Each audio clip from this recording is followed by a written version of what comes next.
No, that title is not clickbait. So this is going to be a very different kind of video. This isn't really an Oscar video breaking down any of that stuff. This is a video about an experience that I had about 2 years ago, getting to be a background actor on the film Holland, which just came out this past week. There's obviously a lot going into this video, and I am, towards the end of it, going to get to actual review section. And when I get to the review section, I will be going into spoilers. I'm going to try to keep it relatively spoiler-free in this section, although some of the scenes that I shot do kind of lend to spoiler territory, but I'll try to be very vague about it. Yeah, this experience was a pretty wild and crazy one. Not only am I an awards pundit, I'm also a big fan of movies. I've loved movies ever since I was a kid. I've always wanted to make movies. I've always wanted to be in movies. I went to film school. I made a few short films. I tried to make a feature film. It didn't work out. And then I did kind of step away from film for a little while. I got into the world of community theater, and I made a lot of great connections that way, and I sort of rediscovered my love for acting.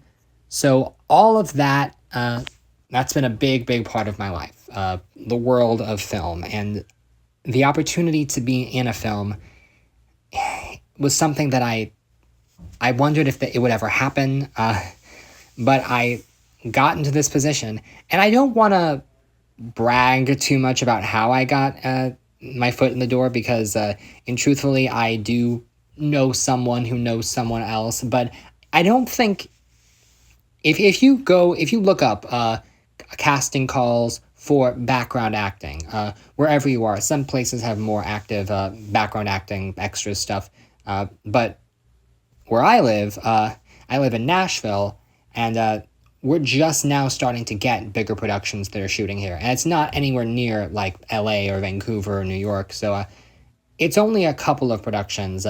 But Holland, when it's filmed here, was one of the bigger productions. And yes, parts of the film were filmed in Holland, Michigan, but the majority was filmed in Nashville and Clarksville, Tennessee. And a big reason for that, I found out later, is that Nicole Kidman lives here and she has a family here, and she doesn't want to have to travel too far. And as a producer on the film, she wanted everything to be shot here. And so in the movie, quite a lot of it is shot in Nashville.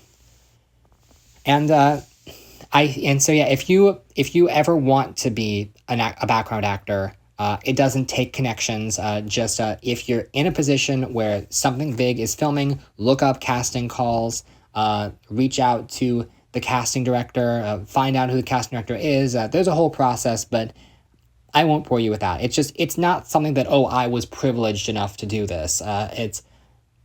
Although I will say, because I have a little bit of experience in acting. I had spent the past couple of years doing community theater. That made me feel like I could do this. And there was talk early on about, okay, if I were to do this, what scene would I be in? I was 26 when this was shot, so 2 years ago. And I look a lot younger than I am. I always have. And so there was a discussion about, could I pass as a high schooler for the high school scenes? And if you've seen the movie, you know that there are scenes set in and around a high school that I was considered for before the casting director ultimately decided that I was perhaps a touch too old for that, and it would be a bit distracting. But she reached out for me specifically about playing a college student in a library scene. And if you've seen the movie, you're probably wondering where that is, and I'll explain that in a little while. But I was very excited. And the process, first of all, I went in early on for a costume test. I went in, I brought a lot of my own stuff. They said the movie takes place in the year 2000. The movie takes place around the springtime. Here's some of the stuff that you're going to be wearing. And they gave a whole bunch of, they had like a mood board of what the costume should look like. They said what the extras' hair should look like. And so I brought a lot of my own clothes, because fashion has not changed a whole lot since 2000. And they tried on a few different stuff on me, and they said, okay, we'll let you know, here's what you should bring for the day. And then the day changed as we got closer and further. There was one specific day that it was supposed to be, and prior to filming, I went and got a COVID test because this was when we were still really concerned about COVID. I took the test, and then less than 24 hours before the day, they told me that it had been delayed, and they didn't know when they would get to my scene. And I don't know what happened on the production. I still don't, but eventually they were like, okay, no, it's happening Wednesday. No, it's happening Monday. No, it's happening Tuesday. As we got to this specific date, it kept moving back and forth, and I kept telling other people, no, my schedule keeps changing. I got to do this thing. I believe it was ultimately a Tuesday, and I also believe it was the final week of principal photography that I shot my scenes. So, I got there. I arrived a little bit late because we had confused the address with a different place, but I got there, and I also was worried that I think at this specific point I was taking medication that had to be at a specific time, so I was really telling the main person who was in charge, hey, I got to take this at a certain time. And I was nervous. I was definitely very, very nervous. Here's the number one thing that you should know if you're going into a casting call. Bring a book. Okay, the process of being a background actor, it's a lot of hurry up and wait.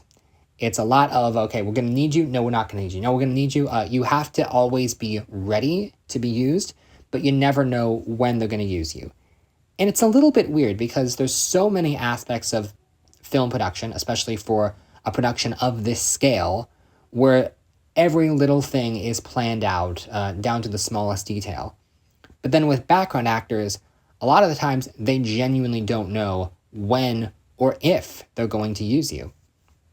And I'll bring that up later, but on this particular day, this was a Tuesday of the final week, and we were told that we were going to be filming the library scene. And they shuttled us over to the set, which was a real library. I don't know exactly what the build... I think it was a library, but it had been made up to look in a certain way.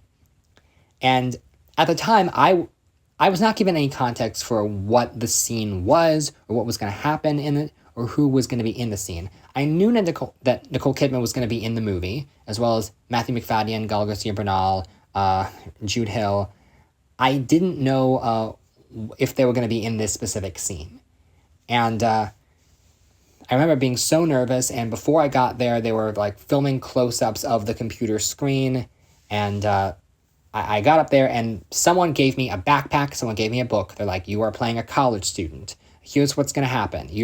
I think I had a specific number because there were so many extras and each one of us had a number. And so they said, what's your number? And I told them, and they said, okay, here's what you do. You stand at this mark. I don't know if there was an actual mark, but like stand roughly in this area. And then when they call background, you start moving, and you walk that way, and then you turn a corner, and then you walk right until you're out of frame. And I was like, when am I out of frame? She's like, around this area. And I was like, okay. And then I intentionally am like, I'm going to walk way beyond that point when they said I was out of frame. Prior to this, I had seen a video that was like the worst extras in movies. And there was a clip that stood out in my mind of 10 Things I Hate About You, where someone runs off and then to get help because someone's injured. And then they stop and then they look at the camera because they think they're out of frame, but they're not. And like that made it into the finished film. I don't want that to be me. I want to make absolutely sure I'm well past the point where they told me to stop. So we run it a few times, and I think I initially had like a red book, and then they replaced it with a green book because they're like, no, that looks better on camera. So again, the finest detail, everything is planned. And we did it a few times. I still don't know the context of the scene. I still don't know who's going to be there. And then I hear one of the lighting guys say, when Nicole gets here.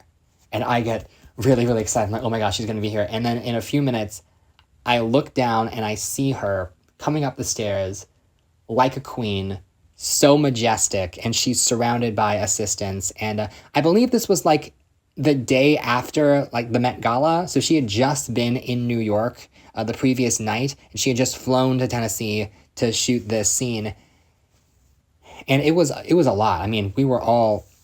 I immediately started hyperventilating a little bit, and the AD told me, hey, don't talk to her. Like, don't look at her. Don't.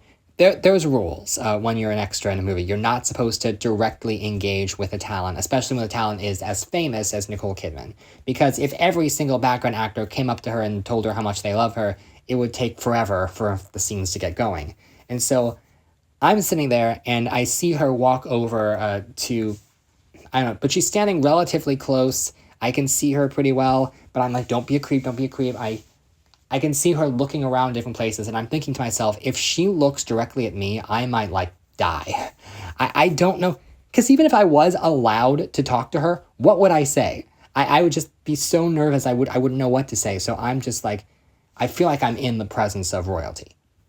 And so eventually they're like, okay, we're going to start going, and they had a double for Nicole Kidman who was dressed the exact same way, but you could tell.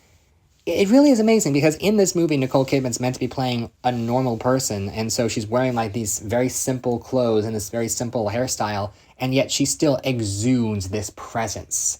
It's just so crazy to be around. And I remember, and this eventually got cut from the film, but Kidman was going to have dialogue with a librarian, and the actress who played the librarian was also named Nicole.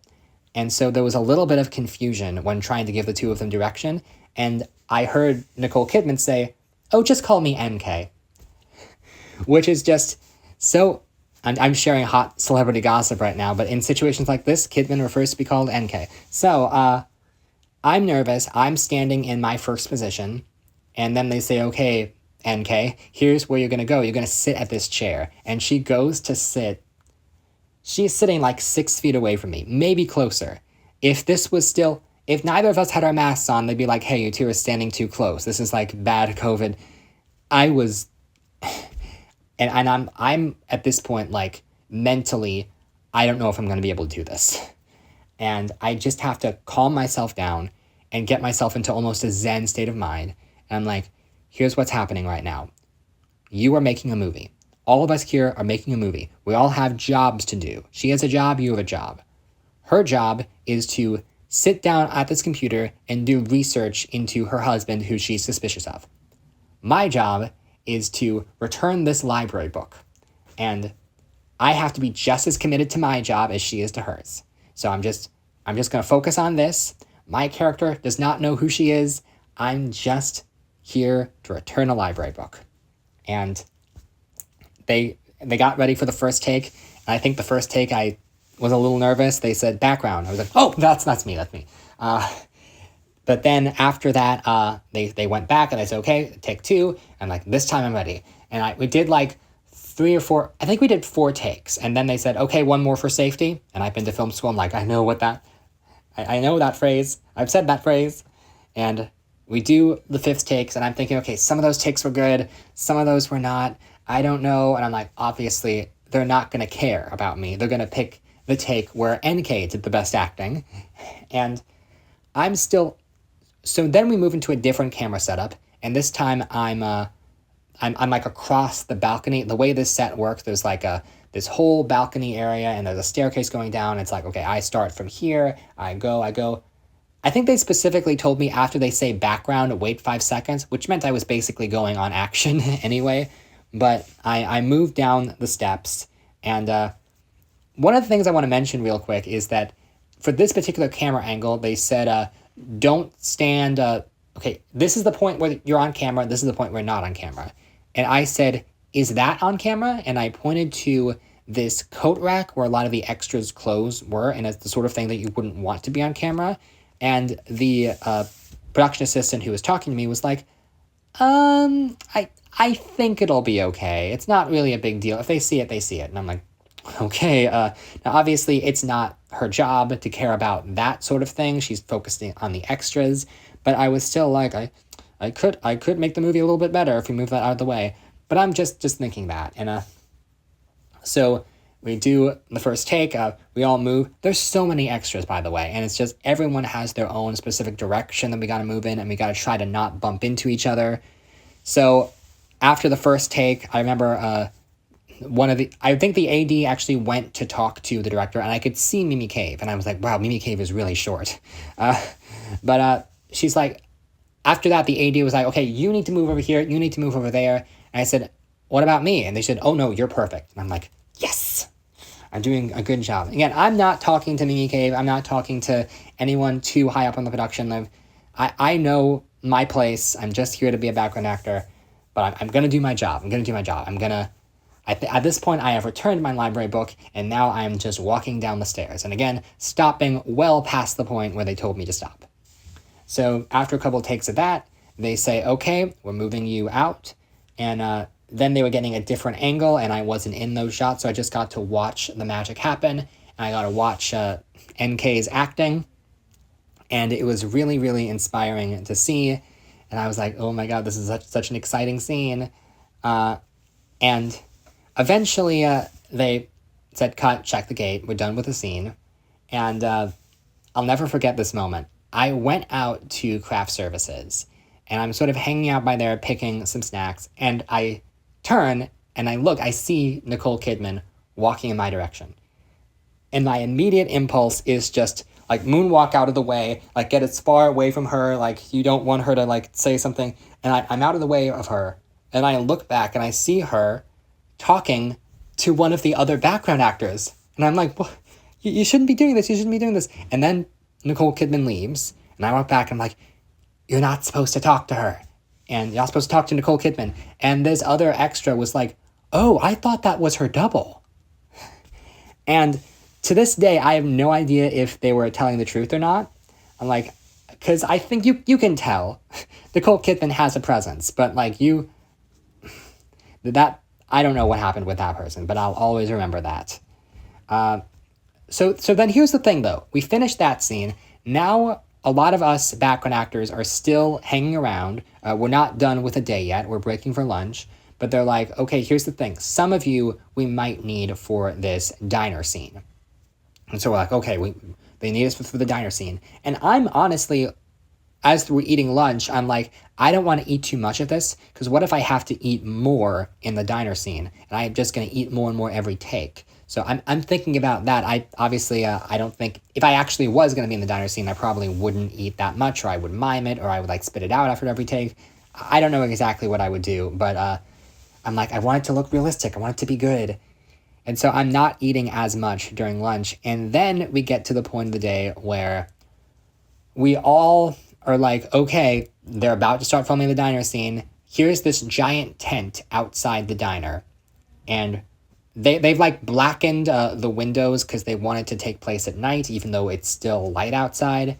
And so there's me and 30 other extras sitting in this giant tent waiting to be called on. And it's several hours pass, like at least 2 hours pass, and I keep being like, are we ready? And I don't think it was too hot that day, but it was hot enough to be a little bit tiring. And I started to feel bored at one point. I mean, again, we're literally being paid to wait around and do nothing, but I'm still like, are they gonna need us? Are they gonna need us? And eventually they said, okay, you librarians and you college students, you're not needed for this. And that was way, way late into the process. And a part of me is like, could they have decided that earlier? But again, literally being paid to sit around and do nothing. And this is a bit of a spoiler alert, but later on, I would do a background acting gig where I showed up at like noon and wouldn't be used till like 8 p.m. because they legitimately thought we were going to use this earlier, and then they didn't. They're so fickle with when they decide to use background and when they don't decide to use background. But again, I wasn't too upset about the whole debacle. I got paid, and I knew I was coming back for one more day. And the following day, the Wednesday, I found out that it was the final day of principal photography with background. That everyone else, the last few days of shooting were just with the main cast. So, and I heard some speculation. I was like, ooh, what's the last scene? And someone said it was a train station scene. And in my head, I'm like, okay, this is one of those scenes where like they're meeting somebody on the train platform and like we're all like waving to each other as the train goes, something like that. And I show up the following day, and I read a lot. And by the way, another thing that happens when you're background acting is they make sure that your hair looks good. They make sure that you're all in costume. They take pictures of you in costume, a lot of pictures for continuity purposes. And so there's a whole lot of that, a whole lot of, okay, everyone's changing in these tents, in and out of their clothes, and it's a communal experience. And since then, I've done more background acting, and I've worked with people who I know from community theater.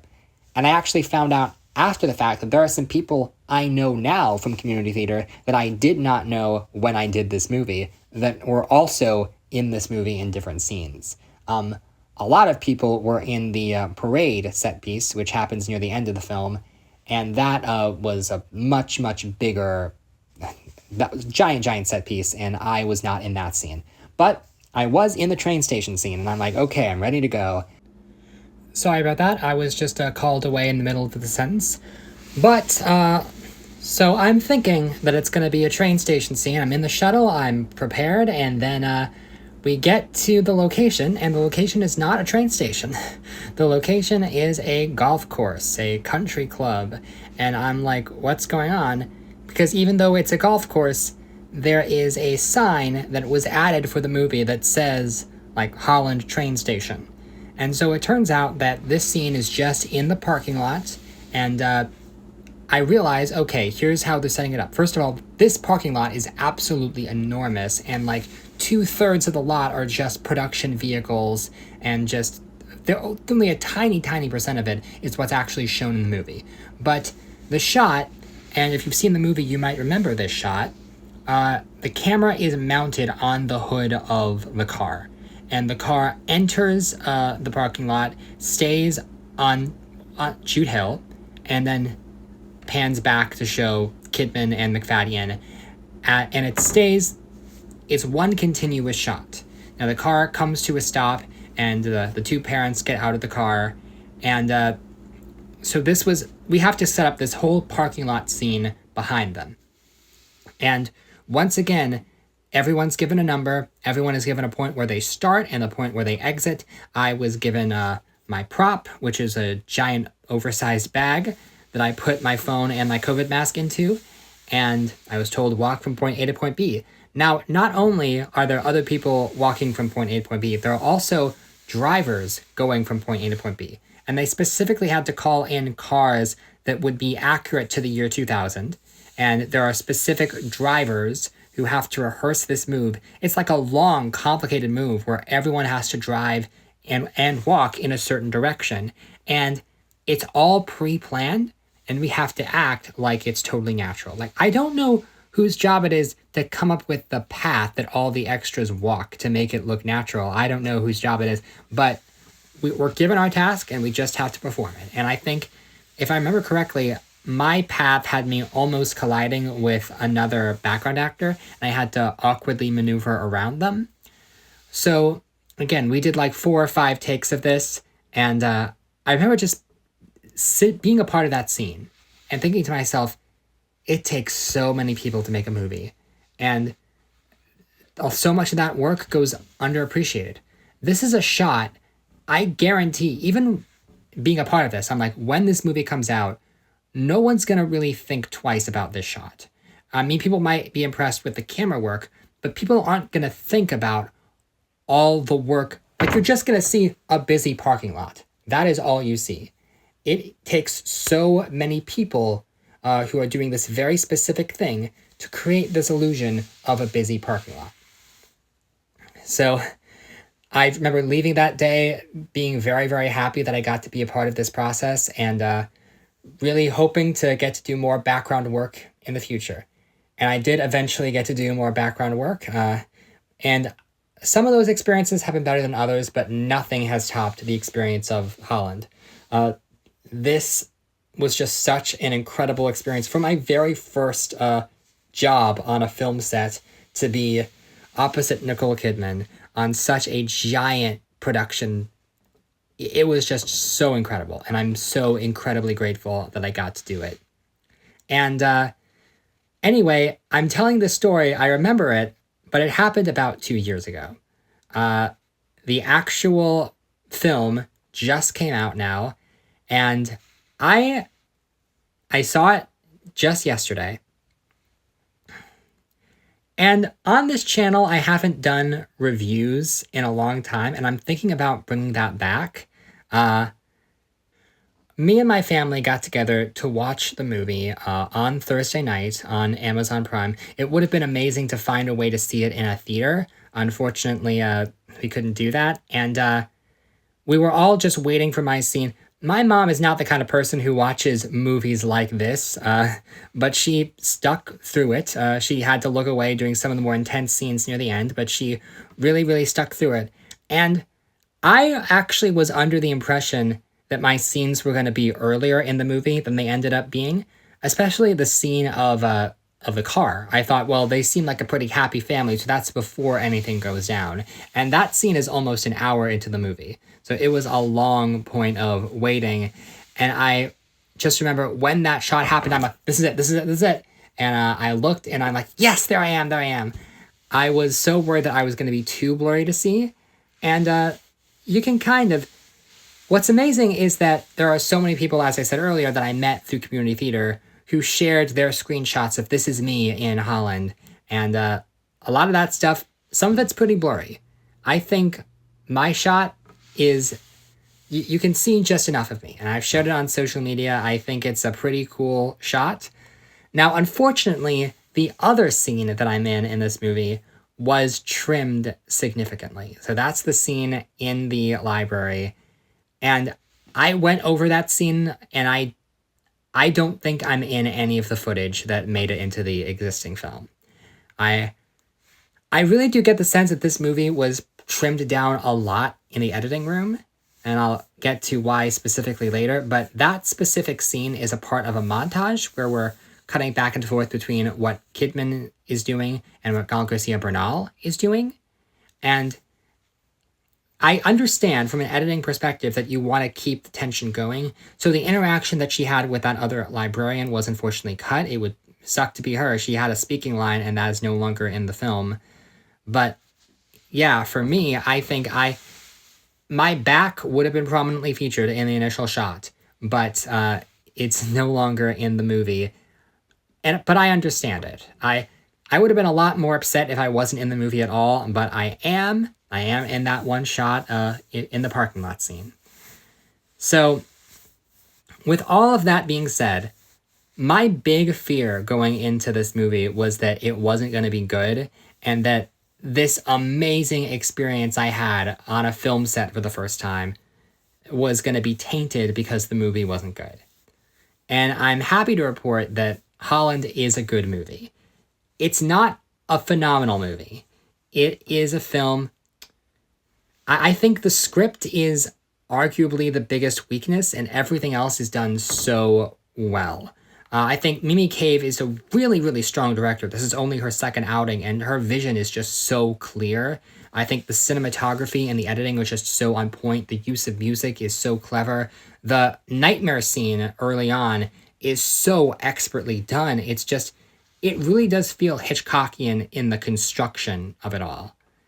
And if you haven't seen the movie, this is the part where I say I recommend it if you like these Hitchcockian-style thrillers, but just know it is more on the pulpy side. I feel fairly confident in saying that this is not going to have any impact on this year's award season, because this is not a film with a deeper meaning. I think it's fairly basic in what it's saying, and while the performances and the cinematography and the crafts, all of those are very good, I don't think this movie is going to stay in people's memory enough to be an awards contender. With that said, this is a very good movie. This is a very well-made movie, and it is so amazing that I got to make my film debut in it. If I do want to... Well, first of all, I alluded earlier that you could tell that this thing was heavily edited down. One of my biggest takeaways is what the heck happened with Rachel Sennett's character. Because Rachel Sennett, a pretty well-established actor at this point, was well-established. She was an up-and-comer at the time that we filmed this. I think that was the same year that Bottoms came out. So I'm like, okay, Rachel Sennett, new star, is in this movie. And she is only in one scene at the very beginning of the movie, and then she never comes back. And I'm convinced that had to have been, like, edited down. Like, there's no way that character played such a small role in the original script, because otherwise they wouldn't have hired her. And the fact that she got her own title card in the opening credits when she's only in one scene was really, really weird. I don't really know how you could have made that character more relevant, but I imagine that a lot...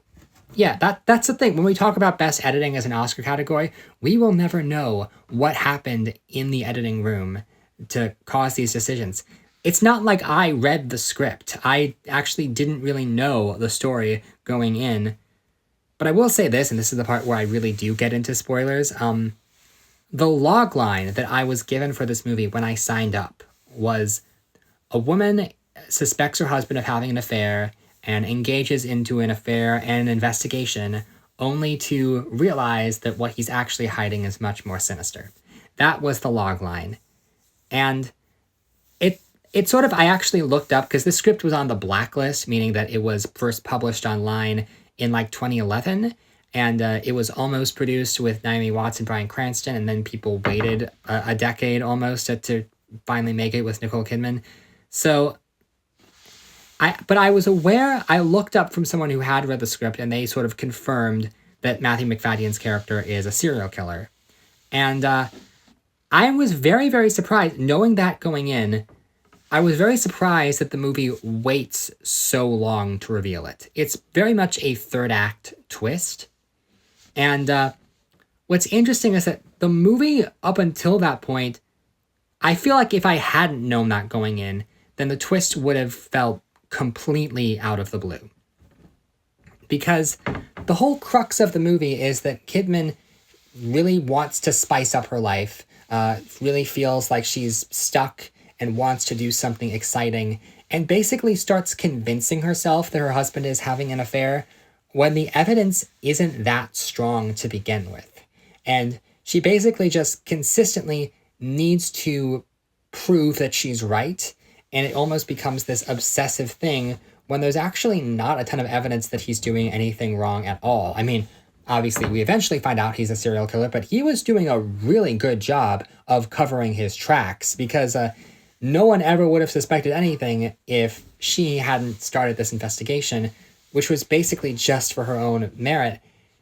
And I think as the movie sits with me, and I really try to think about everything that happens, early on, the character of Nancy feels kind of morally gray in a really interesting way, because she's breaking the law, she's committing adultery, she's doing all of these crazy things. It's sort of implied she's not mentally well.